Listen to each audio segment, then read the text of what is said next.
Alex Calleja, Yes. thank you for being on the show. Oh, thank you, thank you. Kailan ka nagsimula sa comedy? Professionally, 2008.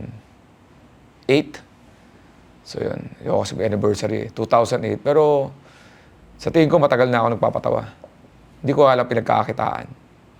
Yung hindi professional, magiging honest ako, ginamit ko to para gumaan yung buhay ko eh. Sa lahat ng bagay. Sa eskwelahan, nagpapatawa ako para ma-please yung mga classmates and teachers. Nung nagtrabaho ako, yung mga bossing, ako yung kasama sa mga gimikan. Yan, nagiging host ng mga shows. Napopromote, aminado tayo dyan. Kasama yan sa yung mga intangible reason ba't ka napopromote. And yun, hanggang sa yung stand-up na mismo na pakinabangan ko. Mga 2008 na yan. Pangarap mo na yun, nung bata ka? Bata ang pangarap ko, artista eh. Pero kasi may tropa ako kamukha ni Aga Mulak. Sinasama niya ako sa audition kay Herman Moreno, That's Entertainment. Pero bata ako, may balat ako eh. May balat ako sa mukha, ang tawag. Ngayon ko lang nalaman ha, Nibo Sopota, pero tawag balat. So, kasama niya ako, kamukha niya ni Aga Mulak, si Kaloyon. So, pagkatapos namin dahil gusto niyang mag-artista, parang gusto ko na rin mag-artista. Pero may nga ako, meron akong dito, ang laki niyan. Lumabas 12 years old eh. So, alam ko hindi ako magiging gwapo. So, parang dinadaan ko sa boka. So, yun. Pangarap ko talaga maging artista. Pero artistang yung parang mga agamulak. Bagets kasi yung pinalakihan ko, menudo. Mga ganyan. So, yun. Yun talagang pangarap ko, artista. Ano yung natapos mo nung college? Tapos, paano ka napunta ng comedy? Dahil sa kahirapan. Kasi gusto kong magkaroon ng, ang sure na trabaho nun, katumbas ng nurse to eh, ComSci, computer. Ayan, gusto ko magkaroon ng computer dahil sure na sure yun eh. So, nag-aral ako ng 2-year course, Computer Systems and Design Programming, saka graduate ako ng ComSci. Pero hindi yun ang pangarap ko. Gusto ko lang manigurado na mag-survive ako kung mag-fail doon sa comedy. Kasi natanggap ko na, naging komedyante na ako, hindi na yung looks eh. Komedyante na ako, so sabi ko may backup. Dahil hindi ko alam kung paano pumasok eh. Wala namang PBB. Kailangan audition. Hindi ko alam kung paano magsimula eh. Wala talaga akong idea. So, sabi ko, nag-aaral ako ng ComSci, yan. So yan, kinuha ko. Nung nagtatrabaho na ako bilang computer programmer, yun, nagkaroon ng chance na, although nag-host ako, nag-stand up ako on the side, may isang, nakakwento ko na rin naman to, may isang workshop, stand-up comedy, Team Tayag, Alan Manalo, sumali ako, 4 na Sabado yun, provided ng Accenture, work-life balance. Sabi nila mo, kung pwede ka, pero mga Inglesero to mga to. So pag graduation, after 4 Saturdays, binuo namin yung unang grupo na Comedy Cartel. Yun, tapos hindi pa tanggap sa Pilipinas yun eh. So yun, walang kita. Papasok lang kami sa bar. Yung una naming bar, yung Kape Agogo sa Ortigas. Magpapatawa. Tapos yan, walang sweldo. Parang ganun. Na-mention mo na galing ka sa hirap. Can you explain gaano ka kahirap na yung upbringing mo? So sobrang hirap, yung 9 na kapatid ko, pansampu ako, bunso ako eh. Kwento na lang inabot ko. Dating mayaman, babaero yung tatay, nagsugal yung pamilya, taga Bicol, may Villa Hermosa, yun, parang ibig sabihin, meron kaming sariling electric company, may fast food, pero pagdating sa akin, kwento na lang. Habang kinakwento na Leo, nakatira ako sa container van.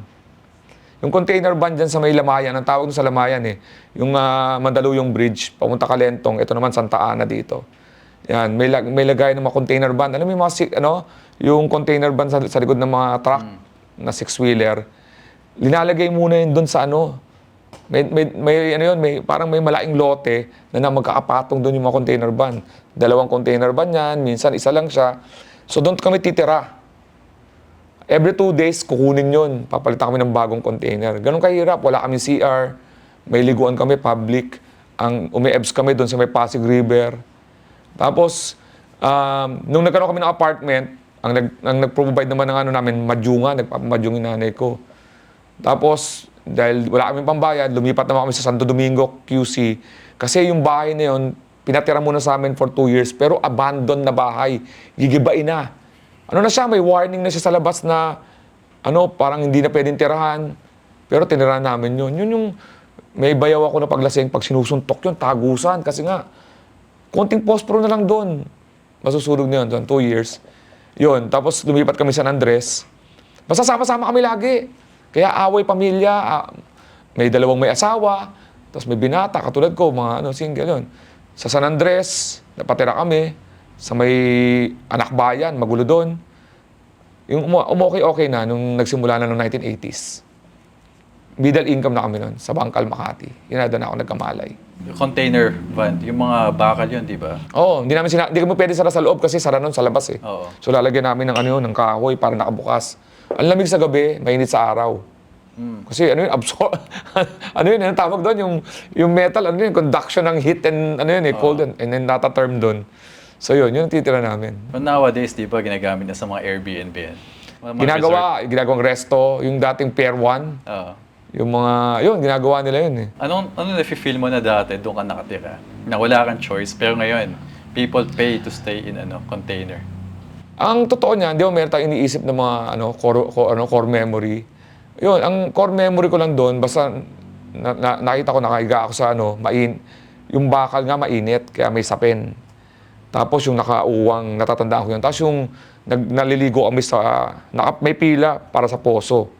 Tapos yung umi-abs kami doon sa na Pasig River. Pag nakikita ko yun, naalala ko. Kaya nga motivated ako na wag bumalik doon eh. So galing ka sa hirap, pero meron pa bang lowest moment in your life na nag-motivate sa'yo na I'll do my best to become, possibly the best comedian in the Philippines? Bunso kasi ako, so ang nangyari sa akin noon, palipat-lipat ako ng bahay. Tatay ko, babaero. Nanay ko, nagsusugal. Ate ko, muntik umasenso, nagsusugal. Isa kong ating nag-aasenso, nagsusugal. So, nagmuntik-muntikan na kaming, may mga taste na ako ng maayos na buhay. Pag ate ko galing sa Japan, ang ganda ng mga gamit namin, mawawala yun after 1 month. Pero 1 month kaming feeling mayaman. Ang motivation ko yun, kasi syempre, hindi ko naman sila mapapakilaman, bata ako nun, pero na-absorb ko lahat yun. Sabi ko, hindi pwede yung, tinatawag na, yung tuloy-tuloy kasi ang kahirapan, naipapasa yan, madaling maipasa ang kahirapan kaysa sa kayamanan eh. So sabi ko, dapat maputol yun. So, sino puputol nun? Alam mo, maghintay kami So, ako talaga yung nangarap na pumutol nun. Pero bago yun, kaya ako naisip din yun, kasi nakikita na ako sa kuya ko. May kisama ako sa hipag ko. So, yung kain, kumakain ka, katabi siyempre, may anak. Hipag mo, kuya mo. Siyempre, yung kain mo, dinumero, kilos mo, dinumero. Lipat naman ako sa kuya ko, hipag ko ulit. Yun naman, masatindi rin, naka-plastic naman yung mga sopa nun. May kanya-kanyang trip eh. So, nabuhay ako laging dinumero dahil sa kahirapan. Lumipat naman ako sa Makati, ate ko naman tinirang ko, may bayaw naman ako. Ano naman yung naranasan ko doon? Matutulog ako sa sahig dahil umuwi ng hating gabi yung lasing. Naka-set up yung sala, may speaker, manonood ng Lethal Weapon. Tapos nandiyan ako, tapos naka-set up. 2:00 madaling araw, titiisin ko yun, buong. Kaya sanay ako sa ingay. Hanggang sa napatulog ako sa dahil lipat sila, lipat din ako. Parang gano'n. So, kung anong sitwasyon nila, yun din yung sitwasyon ko, mas mababa pa kasi hindi naman ako pwede mag-demand. Sampid ako. So, naranasan akong matulog sa balkonahe. Yung daanan ng tricycle, nalalanggap ko naman siguro nagpatibay na katawan ko yun. Nalalanggap ko yung amoy ng usok. Tapos pag umuulan, plastic cover lang. Pero nakikita na ako hindi ko sila sinisisi ha. Kakulangan din nila sa pera yun. Di ba? Hindi naman nila ako cargo eh. Yun, kaya sabi ko, tapos nung nagkasawa naman ako, nakikita na naman ako sa binanan ko for 8 years hanggang sa napasok ako sa show business. Kaya kung tutusin, independent pa lang ako ng 20 years. Kasi 53 ako, 37 ako umasenso eh. So mga 16 years ko palang naranasan yung may say na ako sa bahay. Lumipat kami after ng lumipat namin, ang bahay namin nilipatan, may ari pa. In-laws ko. So yun. So buti na lang ngayon. Nandoon pa rin ako. Pero gastos ko na. Yung panganay ko, medyo kalahati lang yung pagpapaaral ko doon. Yung bunso ko, masasabi ko na ako na. Yung mga ganun. So, yun yung nag-motivate sa akin. Kasi yung pagkawala ng pera, pagkawala ng independence. Yun ang ano ko, na-associate ko sa pera. Hindi siya yung ano, yung parang yung karangyaan, kundi you have to have money para meron kang say sa buhay mo. Kailan ka naman nakaahon? Kailan ka nakagraduate sa buhay na gano'n? Sira ulo rin kasi ako nung umalis ako sa Accenture, nung inestimate ko na okay na yung showbiz So, dahil sa lakas ko sa Accenture, alam naman to, 2010, magre-resign na sana ako. 2012 ako pinabayaan mag-resign. Kasi dito ko lang, Lex. May komedyante sa Accenture, work-life balance. Kung nagsasabi na pwede mong matupad ang pangarap mo habang nagtatrabaho sa Accenture. Kaya pinagbigyan akong 2 years. Kaya lang, hindi ko talaga kaya. Yung 2012, na umalis ako sa Accenture, yon pure showbiz na. Walang security ng mga, di ba, ang office, may security kanya ng monthly, may ano.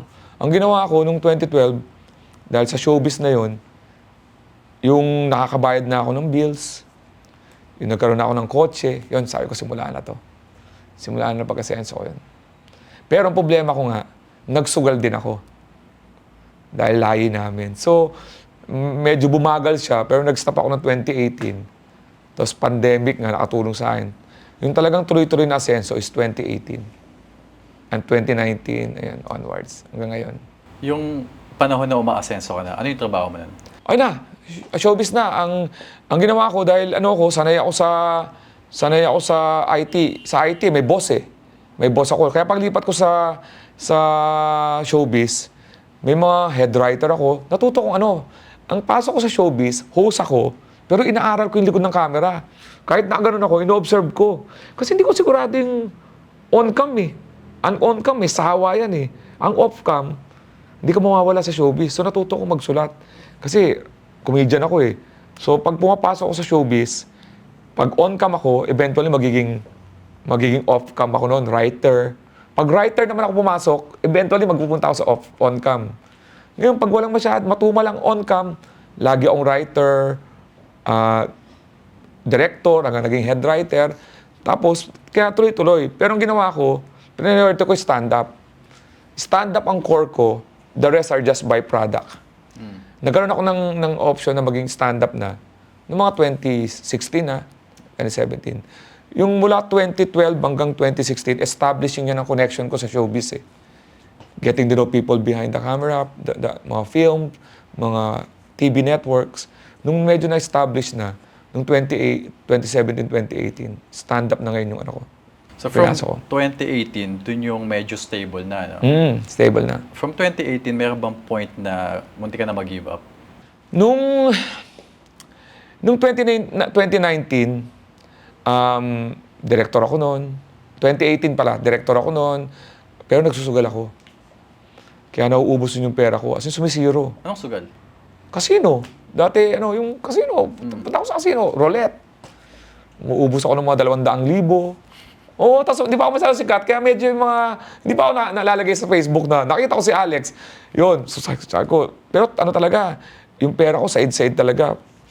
Tapos, nangangampanya ako noon, kinukuha ko sa mga campaign, 2019. Kaya ako gusto gumibap kasi napapagod ako sa nakikita ko, nangyayari sa akin na sa mata ng mga tao, success, ako, comedian, may pera. Pero totoo, dahil sa sugal, wala akong pera. Kaya nung muntik ako gumibap noon, parang siguro sabi ko talagang bound na talaga kami na hindi maging successful. Pero may isang turning point lang 2019 na lalong sa akin yung nagkaroon ako ng very vocal, yung anxiety, hindi ako makatulog. And then isa sa mga vocal akong kinukwento ko, yung nakita ko yung rosary. Hindi ako religious nakita ko yung rosary. Para lang makatulog, inulit-ulit ko lang kasi sabi nila may meditation daw eh. Tapos yun, nakatulog ako. Mula nun yun, ginagamit ko. Tapos nagbago yung buhay ko, hindi ko sinasadya. Bigay yun ng isang nanay ng kinakampanya ko. Namatay na siya last year eh. Binibigyan niya ako ng rosary pero hindi ko ginagamit. Plastic lang. Kinokolekta ko lang. Pamigay ko. Tapos tinatabi ko. Hanggang sa isang gabi, hindi ako nakakatulog. Hindi na umi-epekto yung calm. May up eh, yung ulit-ulitin mo. Hindi ko tapos nakita ko siya nag-glow. Tapos ginawa ko, parang ano lang, di mali yung paggawa ko. Basta kung anong, ano lang Nainip ka lang? oo. Tapos nakatulog ako, tapos ginagawa ko, inuulit ko na. Kaya nga nagkaroon ako ng joke nun eh. Tapos siguro, totoo man yun, bagat pag nag-rosary kami, nagre-ring yung telepono dun sa kung saan man. Tapos pag, wala na akong dasal eh. Gusto ko lang makatulog eh. Wala siyang request, wala akong request, kundi ulit-ulit lang, tapos nakatulog ako. Siguro ring ng telepono, pag sagot nila, ba't tumatawagan si Alex? Wala namang hinihingi. Wala, ano ginagawa? Wala, dasal lang unang dasal eh.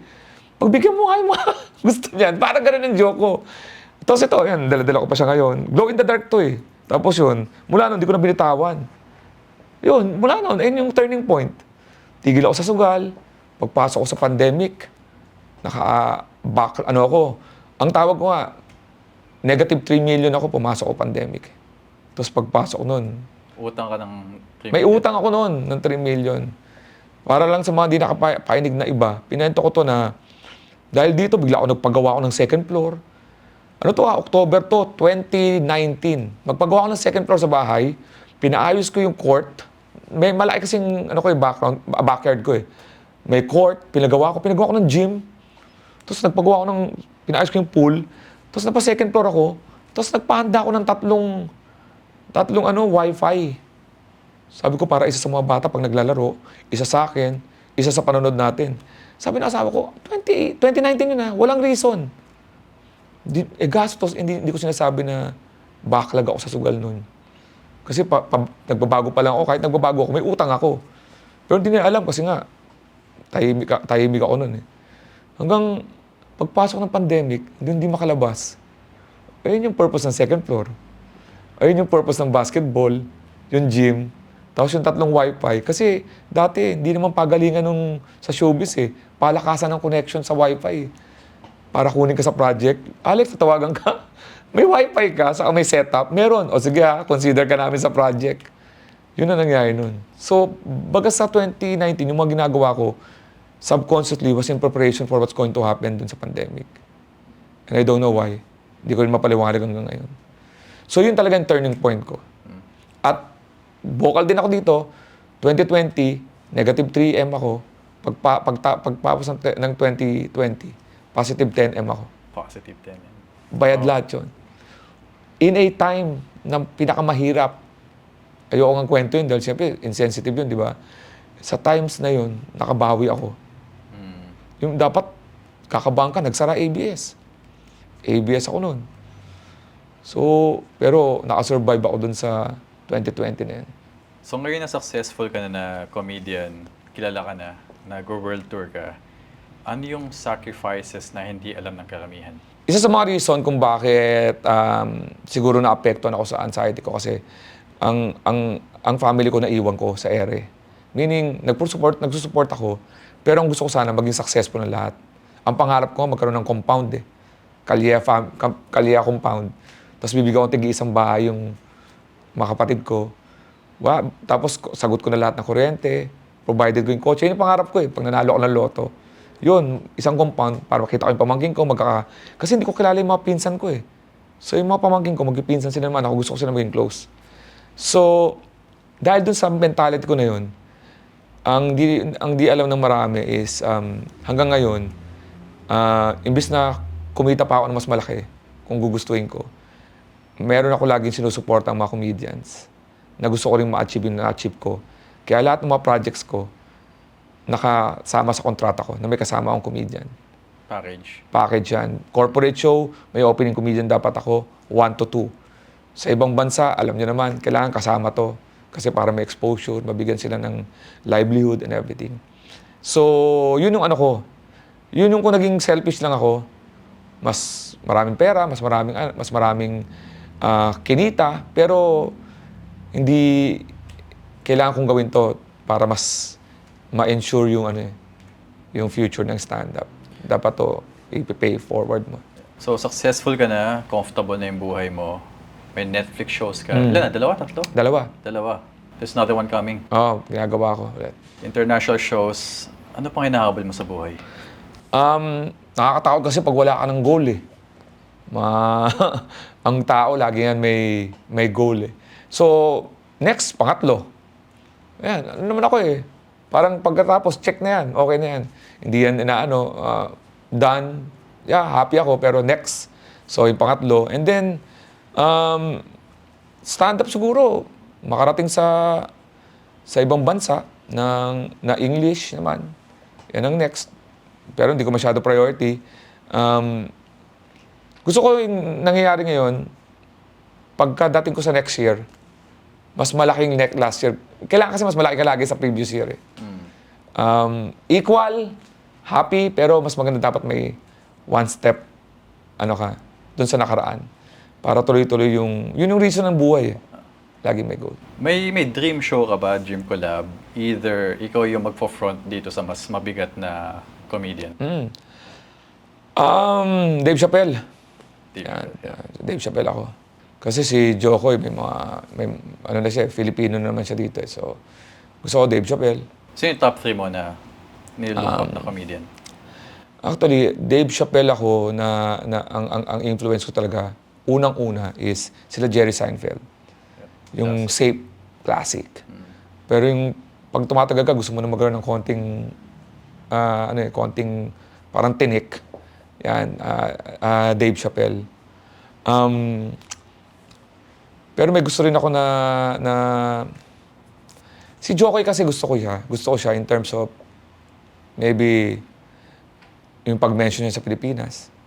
Pero yung mga jokes nga, ang gusto ko mas itaas yung Filipino. Sawan-sawa na ako sa accent joke and yung mga ugaling Pinoy na pinagtatawanan, yung mga naniniwala kasi ako magaling tayo mag-English eh. Sa totoo lang. Oh. Kaya medyo yun. Pero sa top 3 yan.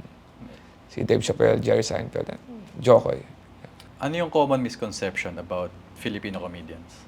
Na walang pera sa comedy. Nilabang ko yan as early as 2012. Mula nang tumalon ako mula sa isang high-paying job na stable, pagtalong ko sa stand-up comedy, sisiguraduhin ko talaga may pera. So ang misconception is, lalo na nag-example si Jokoy na ang kita ng Pinoy comedian tsinelas, saka manok. Medyo doon kasi nasa talent of course.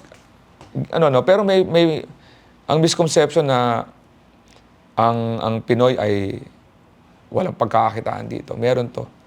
Pagka nakuha mo yung tamang timpla. Isa 'yon.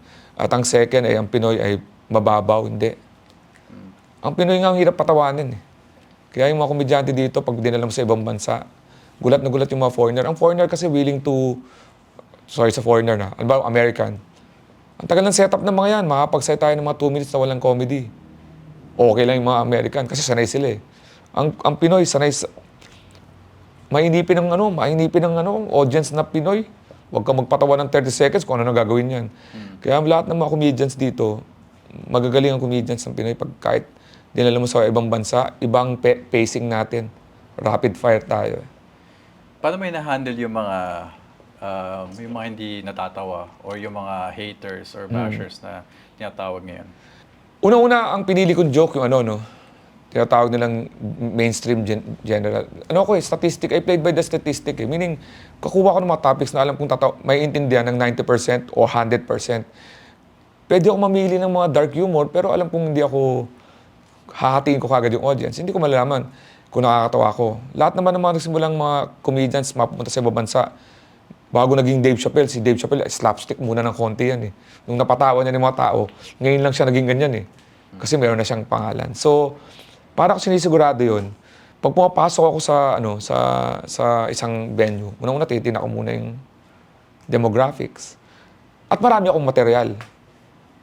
Pero pag sa stand-up comedy bar at mag-show ka, automatic ang Pinoy pag pumasok doon, o kung sino mang audience, tatawa yun ha. Kaya pag hindi ka napagpatawa sa isang bar na comedy, medyo pag-isipan mo na yung sarili mo. Kasi comedy na yun eh. Pumunta ako doon para magbayad, para tumawa. Tapos hindi pa ako napatawa. Yun, may problema ka. Pag meron kang mga pinupuntang mga corporate events, dyan ako gustong-gusto, pesta. Yung hindi ayon sa stand-up comedy, hinahanap ko yun. Kaya pagka nakakita ko ng hindi tumatawa, bibihira na kasi nga, pinractice ko yung sarili ko na wag iwasan yun. Pag hindi ka tumawa, may problema ka na pag nagpunta ka sa stand-up comedy tapos hindi ka tumawa, ikaw na yun eh. Pero bihira ang mangyari yun eh. Sa corporation madalas kasi hindi ka naman inaasahan eh. Ah. Pero ang solusyon ko doon, ang material mo dapat para sa lahat. Or may adlib ka konti. Speaking of yung material, Oh. anong jokes yung alam mo 99% tatawa yung crowd? Relationship jokes, tapos yan. Lahat yan may relasyon. One way or na, walang tao dyan na pinanganak na hindi nakapagrelasyon. Family. Very generic yan sa buong mundo. Kaya nga hanap ka, pipigain mo yun eh. Para hindi ka maging katulad eh. Hanap ka ng unique sa'yo. Ang sikreto dyan, para walang katulad, unique sa'yo. Wala namang 10 magkakapatid. Bunso ako. O, matatanggal na yung mga iba doon, na comedians, di ba? Yung nakatira ako sa container, wala namang nakatira sa container. Ganon.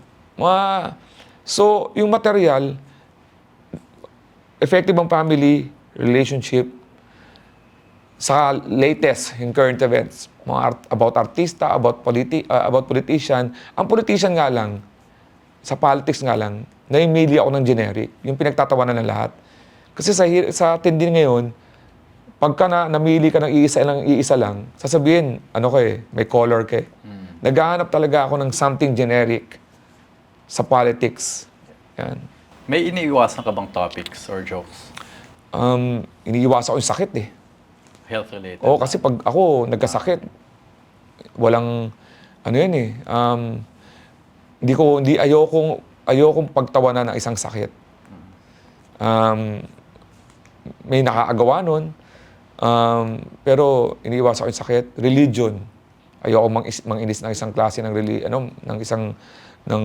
religion na Katoliko ako, no? I can make fun of my Catholic. Kasi Katoliko ako eh. Yun. Pero I will not make fun of other religion. Yan, delikado yan. So yun mga iniiwasan ko.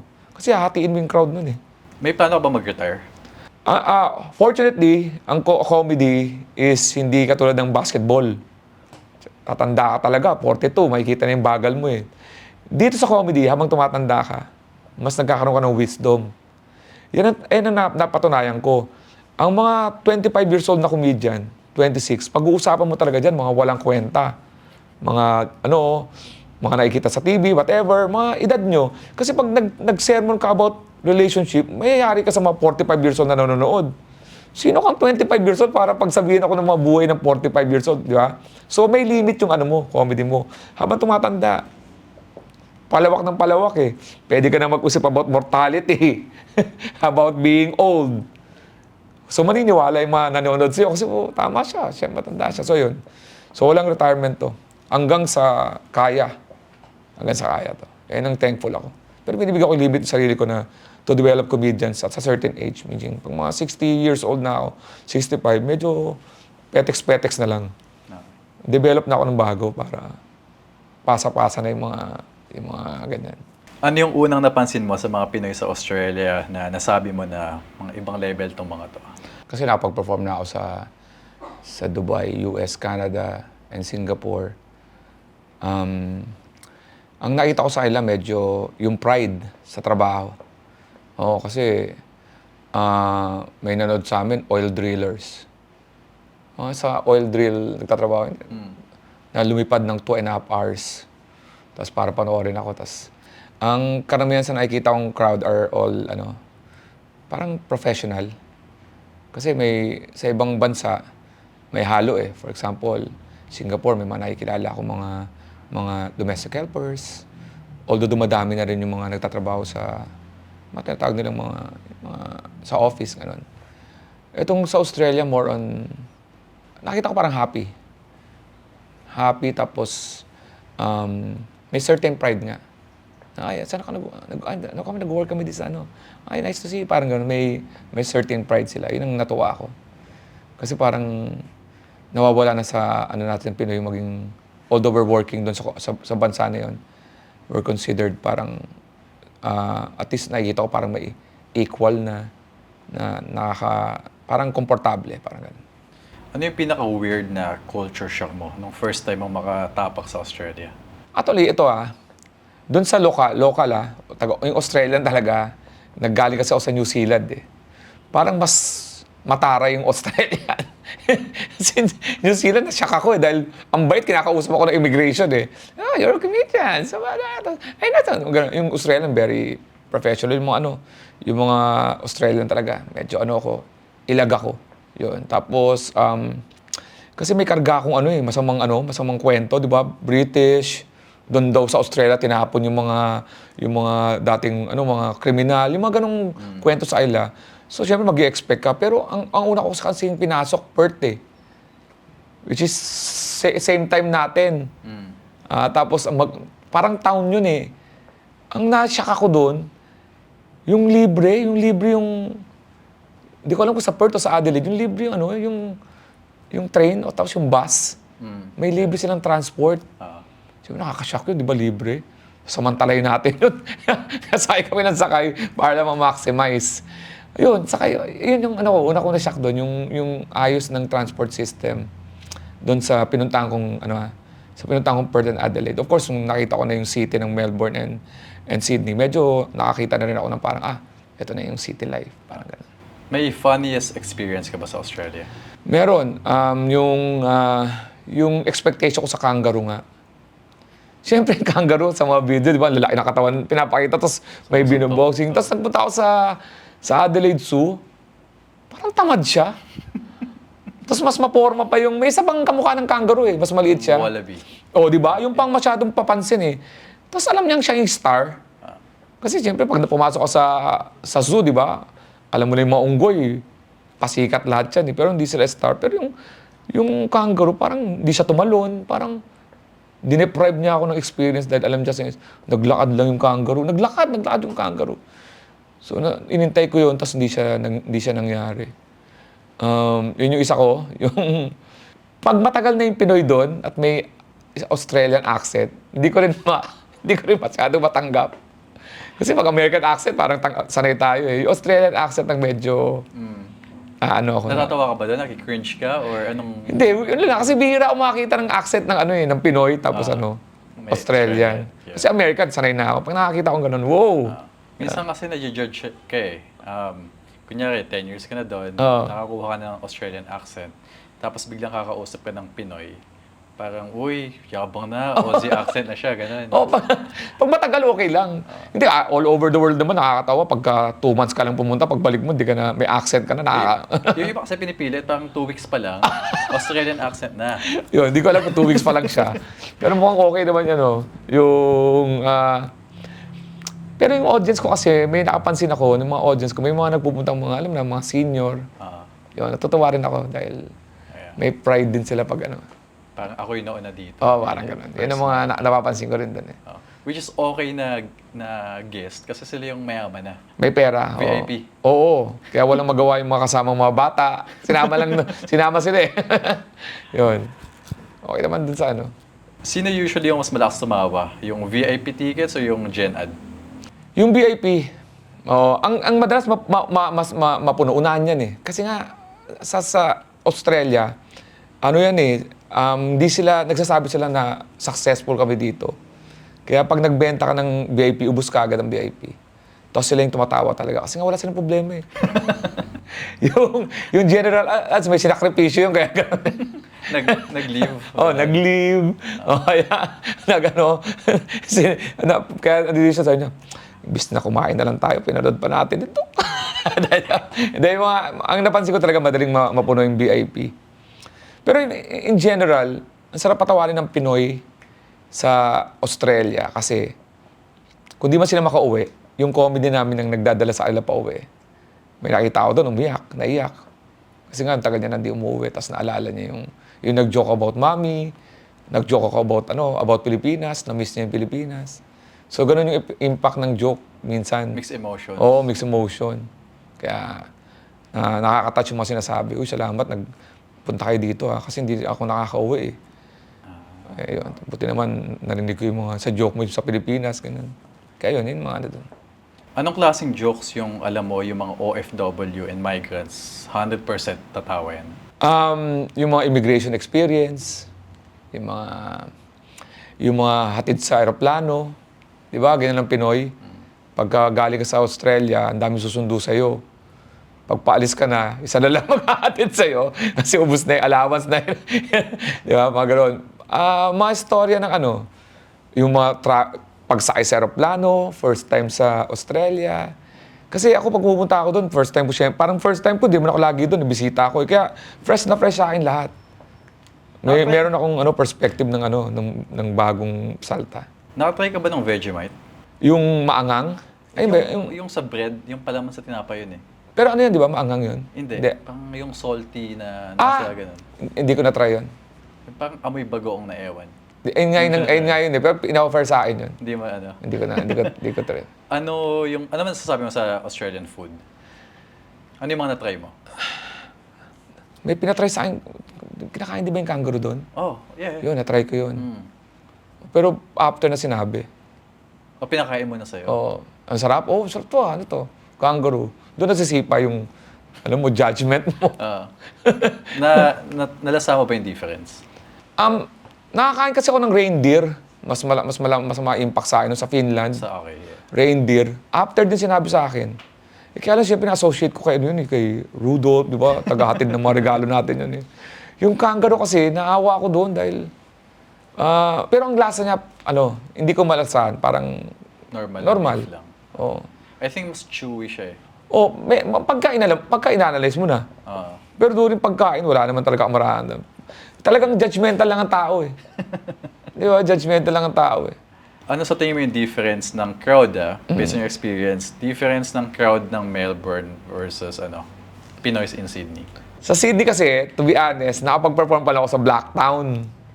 Doon sa, di ba, 40 minutes away from Sydney. So hindi ko alam kung may dumating na taga-Sydney doon, no? Parang mas sa akin yung mga taga-Sydney, mas sila? Hataw tumawa. Talaga? Oo. Doon, kasi siguro sa Blacktown area yun eh. Kasi nga 40 minutes away, no? Ang Melbourne, nung nag-perform ako, mas tumatawa sila, pero parang may gano'n sila. Mas proper. Mas proper ng konti. Mas, reserved. hindi naman reserved. Nagtawanan sila, pero may konting, may poise pa rin. Doon kasi sa siguro, dahil bar yun, yung pinag-perform mo sa Melbourne, yun eh. Di ba, parang ginawa lang siyang, show, pero para siyang anong tawag doon? Warehouse. Warehouse, tapos nilagyan ng maupuan. Kaya siguro parang concert feel. Sa bar kasi na yun, sa Cowboy, may inuman eh. Kainan. Kaya siguro gano'n na sila tumawa, may alak na, may ampasa na, may gano'n na. Mas relax sila. Kasi, Pag ang Pinoy lang naman talagang, ang sa stand-up comedy, kumakain. Saka umiinom. Sa ibang, lahat. Kahit saan ako nagpuntang Pinoy, kasi kailangan niya may pagkain. At pagkain matindi hindi pika-pika, sinigang, sisig, adobo, talagang may kanin, tapos nakakatawa sila. Yung Melbourne kasi, nakaupo silang gano'n, di ba? Tapos, may inom lang, kaya parang proper rin. So maluwag kasi yung space. Maluwag. Kung isang araw magiging Prime Minister ka ng Australia, ano yung batas na ipapasa mo para sa mga Pinoy sa Australia? Siguro tatanggalin ko yung visa. Napakahirap niyan eh. Oo. Visa free. Oo, visa free na. Oo, unless mag-work ka, di ba? Ayan. Pero yung tourist sana, wala ng visa. Yung gagawin para makapunta tayo ng madalas doon. Mahal kasi ng tourist visa din, mahal eh. Saka wala siyang clue kung paano ka nakapasa. Ayun sabi, depende, hindi lahat sure eh. So, iba na di-deny ng hindi mo alam kung bakit. Oo. Saka may nag-process ako ng visa dati doon. All the work naman, ang tagal. Yung unang punta ko, ang bilis. So wala akong maramdaman na Siguro yon yung pag ako naging Prime Minister, ano ba maganda? May traffic din ng Australia, di ba? Meron din. Rush hour. Iaalaw ko may magbebenta.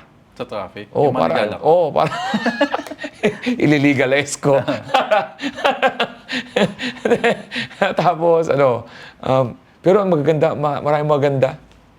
Maraming maganda sa Australia. Ano yung favorite location na napuntahan mo sa Australia? Yung tourist spot? Of course, Sydney. Yung opera, yung opera, di ba yung opera house? Yeah. Tapos yung katapat pala nun, yung bridge. Overwhelming yun. architecture. Mula doon sa Opera House, tapos naglaad ako papunta ng bridge. Malapit lang siyang tingnan, pero ang layo. Mga ano yun 15 to 20 minutes walk. Yung pabalik ang problema ko eh. Natutuwa ako doon sa Sydney. Kasi yung beach at sa city. Di ba? Ayun lang siya. Ang Melbourne naman, yung pinunta namin yung parang winery, okay din doon. Tapos, natuwa kasi ako sa Melbourne, naglalaad ako doon sa city, papunta doon sa Victoria Market.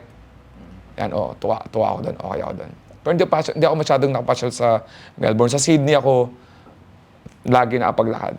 Bakit mas masaya manood ng live comedy kaysa sa online lang, sa phone? Sa online kasi, pag live ka, nakaset ka para mag-relax. Nagbihis ka, pupunta ka, upo ka. Pag sa online, pwede ka manood kahit anong sitwasyon mo. Nagluluto ka, nag-aaway kayo ng asawa mo, may problema ka sa buhay. Pag nanood ka, hindi mo talaga ma-appreciate yun kung halimbawa, naiistorbo ka. Ang live kasi ang comedy kasi is tuloy-tuloy na experience yan eh. Walang pause yan. Kasi masisira yung momentum. Yung online, hindi mo may feel yung nangyayari doon sa loob. Ang marpi-feel mo kung ano nangyayari sa'yo habang nanonood ka. So, ibang-iba yon. Dito sa live, 300 na tao kayo, naiisa yung energy. Tawa kayo ng tawa. Talagang may tawang paglabas nyo. Meron pa kayong parang side effect ng pagtawa.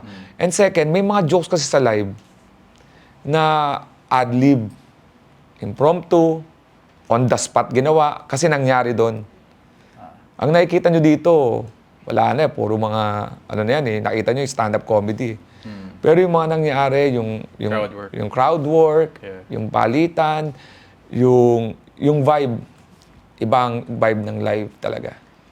Ano yung pinagkaiba ng tumatawa ka mag-isa sa bahay mo, nanonood ka ng comedy, versus tumatawa ka in the room with 300, 500 people?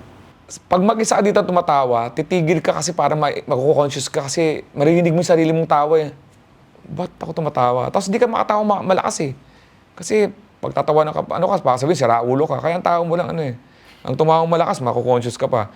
Doon sa live, minsan tatawa ka dahil may tumatawa sa paligid mo na hawa-hawa na yung tawa. Kaya ang babaw na pagka may tawag kami sa komedya na gano'n eh, pagka hinog na yung audience, na kahit anong sabihin mo, tatawa na sila. So, mahirap tumawa mag-isa eh.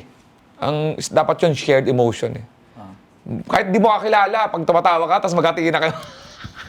Tapos yun na, wala na salitaan yan. Wala pang hold up na tumatawa, di ba? lagi mo na-associate ang tawa sa masaya eh. Ano yung importance ng ginagawa mo? Yung nagtutour ka outside the Philippines para mapatawa yung mga Pilipino abroad, Australia, US, Japan? Hindi naman lahat ng tao may pera para umuwi. Una yon. At yung pagpunta namin doon, para sinasabi namin na, nai-miss mo yung adobo? Dadali namin yung adobo dyan. Kasi sa totoo lang, kahit magluto ka ng adobo sa Australia, hindi nyo makukuha yung adobo ng Pilipinas. Unang-una nawawala yung dumi. Hindi, sa totoo lang mag-aaminan tayo. Pag pumunta ako sa ibang bansa, lagi nila sasabi, pare, ang sarap ng Pinoy restaurant dito. Kaya hindi masarap ang Pinoy restaurant sa ibang bansa. Hindi dahil hindi nakuha yung lasa. Dahil may sangkap doon na dapat sa Pilipinas mo bibilin. Yung liempo dapat may tabayan. Pag nakita mo yung lean meat, yari ka dyan, mawawala na yung lasa ng adobo. Yung toyo dyan, may iba talaga yung toyo sa Pilipinas. Kahit basta naglagay ka ng iba, mawawala na yung Pinoy. Kaya ngayon, ang ginagawa namin, pupunta kami para marinig nyo straight. Diba? Pwede kayo manood ng comedy ng mga ibang bansa. Pero hindi yun Pinoy feel. Diba? Ang ginagawa ko, nagpupunta ako sa iba't ibang bansa kasi, pareho kami nagtutulungan. Kasi natututo ako dun sa sitwasyon ng Pinoy sa ibang bansa. Madadala ako sa comedy. At yung pag-express nun, may mga tao kasi na hindi niya ma-express ng seryoso yung gusto niya sabihin. Sa pagpapatawa, nasasabi. Baka may gusto kong sabihin at di mo masabi, di papatawa namin para na-express mo yung mga emotion mo. Halimbawa, galit ka sa sistema, okay, magsasabi ng sistema sa Australia na nakakatawa. Para mga ganun. So, parang pahinga rin kami ng Pinoy na nagtatrabaho. sa ibang bansa. What makes you excited to go back to Australia para mag-show ulit? Alam mo, lagi ko sinasabi, libre talagang tour yan sa akin eh. Libreng bakasyon. Kaya ako excited kasi parang na-feel ko, nakukulangan pa ako sa mga nakaraan ko eh. Lagi akong amazed eh. Ngayon parang gusto kong pumunta at nanamnamin ko talaga yung show kasi naghahanda nga ako. Kaya ako excited, may bago na naman mga jokes. Kaya ako excited dahil alam ko, yung pag-uwi ko minsan, may mag-message sa akin, Lex, dito ka pala. Hindi ko alam. Hindi ko alam kung style lang ng mga Pinoy yun. Pero excited ako dahil sana mas marami ngayong makapanood. Kasi lahat naman ng mga Pinoy, pag nagpupunta dyan, meron naman silang dinadala to make you feel good and make you happy. So, kaya excited ako palagi. So, sa mga Pinoy sa Australia, ano yung may expect nila sa show mo? Nako, non-stop to. Ginagaranti ko, 5 kami. So, ibig sabihin, 2 oras yan ng tuloy-tuloy na patawa. Ang kagandahan dito, murang-mura kami compared sa iba. Tapos, para lang tayo nagkukwentuhan sa bahay na para ka na ipagkwentuhan sa tropa mong galing sa Pilipinas nang nakakatawa. Tapos, makakilala pa kayo na yung mga comedians na baka mamaya pagkatapos nun magugustuhan nyo sila kasi naniniwala ko magagaling din itong mga to. Ngayon, kung napapanood nyo na ako sa Netflix, iba yung joke na dadaling ko. Sa mga YouTube na nakikita nyo, iba rin yung dadaling ko para talaga maganda tayo ng good times. Kaya nga good times sa Australia. Sa ilang years ka na sa comedy? Showbiz? Comedy combined? Sa showbiz, magsi-16 years. Sa stand-up, 18 years. Ayad ako ng 2 taon sa stand-up na konti. Okay, so 18 years ka sa comedy. Ano yung advice mo sa upcoming and amateur na comedians na gustong maging katulad mo? Wag na, marami na kami. Sing na lang kayo. Hindi, laging ang simula niyan, open mic. Meron kang sinulat na konti, nakakatawa yun, sabi mo, hindi pa siya tapos. Kailangan mo muna i-try sa open mic. Ang joke, kailangan 2 tao. Yung ikaw sa kayong tumawa para maging joke yun. So, pag in-open mic mo, at marami tumawa, balik ka ulit, sulat ka hanggang makaipon ka. And then, yun ang start ng journey mo. There's no shortcut. Hindi pwedeng sampa ka lang tapos kasama ka na sa lineup. Hindi pwede. Kailangan mo maramdaman magka-practice ka talaga muna, tetest mo. At pili ka ng original, meaning yung buhay mo, yung kinalakihan mo, yung talagang alam mo, para talagang authentic yung joke mo. Wag kang sasampa tapos may dala kang personalidad ni Dave Chappelle. Kasi nakakatawa siya, may yosi ka na agad, may beer ka na agad, tapos ay nakagad ang topic mo. Hindi. Maging authentic ka. Pero how do you find your style? Kasi di ba sa una, kokopya ka eh. Pero at what point ka maiisip mo na, ito na yung style ko? Unang-una, sa open mic, malalaman ka, pag sabihin natin iba yung joke mo pero style lang, malalaman na fake ka eh. Kasi ang tao, magiging fake lang siya for a certain period of time and yung true self mo lalabas yan eh. So, kaya kung ako sa'yo, pag sampang mo pa lang, nakita mo hindi nag-work, hanapin mo na kagad yung sarili mo. Yun. At para mahanap mo yun, i-remember mo lang yung mga nakaraan mo. At ang mga nakakatawa yung malungkot ha. Hindi lahat na nakakatawa na kagad dati. Malungkot yun. At yung sinasabi ko lagi, ang comedy ko, base sa malungkot na kwento ng buhay ko. Hindi naman nakakatawa yung 10 magkakapatid. Bunso ka, mahirap lang kayo. Pero gagawin mo nakakatawa yun. Hindi nakakatawa yung may asawa ko. Di ba? Mahirap lang ako, tapos ayaw sa akin ng father-in-law ko. Issue yun ha, yung nangyayari yun. Yung sabihan ka ng girlfriend mo na ayaw sa'yo ng pamilya ko, mukha kang adik eh. Ngayon, gagawin mo nakakatawa. Malulungkot ang mga jokes na effective. Kasi extreme yun eh. So yun, hugutin mo yung malungkot, gawin mo nakakatawa, matatawa yung mga tao. Bakit? Kasi makaka-relate sila eh. Ang tawa ay ang reaction ng brain niya to something na hindi niya matanggap. Kaya niya itinatawa. Yung defense mechanism eh. So, ang sikreto doon. Kailangan magulat yung mga tao sa kwento mo. In one sentence, when you leave the earth na, ano yung gusto mong matandaan sa'yo ng tao? Buhayin niyo ako. Ayoko pa mamatay. Matandaan. Although narinig ko na eh, parang ang gusto ko matandaan eh, yung ako yung nagpatawa sa inyo sa malungkot na parte ng buhay niyo. So, yun. Maraming umano sa akin doon, nag-message sa akin. Sobrang tindi. Grateful sila. Sabi niya, Lex, tuloy mo lang yan dahil ang laking tulong mo sa aming nasa ibang bansa. Yun yung nagpa-ano sa akin doon. Kaya pag yung tignan mo yung followers mo, pag 100, yung followers mo, ang yabang ng mga tao ngayon, 100 lang followers ko eh. Pare magpuno ka ng 100 ngayon sa isang kwarto. Ang hirap-hirap nun eh. Ibig sabihin may followers ka na 100. Ibig sabihin may tatamaan ka isa doon. Yeah. Yan, parang, yun sa akin.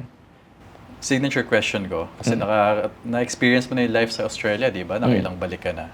Kung bibigyan ka ng 40 million pesos, roughly $1 million yan eh. Iwanan mo yung buhay mo sa Pilipinas to migrate to Australia with your family. Will you do it? Yes. Oo. Talaga? Oo. Bakit? Sa sitwasyon ngayon eh. May dalawa nga akong anak eh. Alam mo, mahal ko yung Pilipinas ha. Hindi ako naniniwala sa pagsulog ng bandila. Walang ginawa sa atin yung lupa. Yung bansa, walang ginawa sa atin yan ha. Huwag kayong yung galit kayo sa bansang Pilipinas. Hindi ako galit sa bansang Pilipinas. Okay siya eh. Yung nagpapatakbo ang problema. So, may anak ako, hindi ko ma-imagine na lalaki sila sa ganitong sistema. Pasensya na, hindi ako nang iiwan sa ere, pero di ba, 53 years old na ako eh. Nakita ko na yung 86, EDSA Revolution, 83 assassination ni Ninoy, kudeta ng 89 ni Cory, brownout ni Ramos. Di ba? Yung rotating na brownout yung traffic ni Noynoy. Yung Hello Garci ni GMA. Yung impeachment ni ERAP. Yeah. Yung pagpapadala kay JK man ni Duterte, yung pagkakulong ni Duterte ngayon. Ngayon, meron naman tayong presidente ng gulo-gulo ngayon ng Senado. Hindi siya nagiging mabuti. So, kung bibilan ako niyan, sama na ako doon. Sinasabi, yung anak ko gusto sa Japan. Yung isa kong anak gusto sa Spain. Mahal natin yung Pilipinas, kung Pilipinas lang. Pero kung ganito mangyayari. Mas mahal mo yung future ng family mo. Kaya naman tayo nasa isang bansa, kaya nga tayo nagtatrabaho para naman sa future ng natin. Kaya hindi rin kumpleto ang happiness mo eh. Kung magiging successful ka sa Pilipinas, kahit marami kang pera, hindi mo rin siya magagastos ng according dun sa worth ng pinaghirapan mo eh. May tax ka na hindi mo alam kung saan napupunta. Di ba? Matindi yung yaman. Ang layo talaga ng gap ng mayaman. I'm talking about the filthy rich sa ating mga middle income na So, makapagbabago lang sa isip ko pag talaga nakakita ko ng reform. Pero again, napaka-vocal ko doon huwag kang magalit sa Pilipinas. Huwag kang manunog ng bandila. Walang ginawa sa yung bansang Pilipinas. Ang may ginawa sa atin yung nagpapatakbo. Ever since, walang color to lahat. Wala pa ako nakitang yung sa tingin ko, mababago pa na isang 6 years kagad yan. Na isang 12 years. Sa tingin ko, hindi sa generation na to eh. Sa tingin ko, hindi pa sa generation ng anak ko eh. So, bago man lang ako masigurado, matanggapin ko yung offer mo. Total, may offer kang 40. Ikaw naman nag-offer eh. Di ba? Sasagutin ko yan ng totoo. Doon na lang sila para kampante. Alex Calleja, thank you for being on the show. Thank you.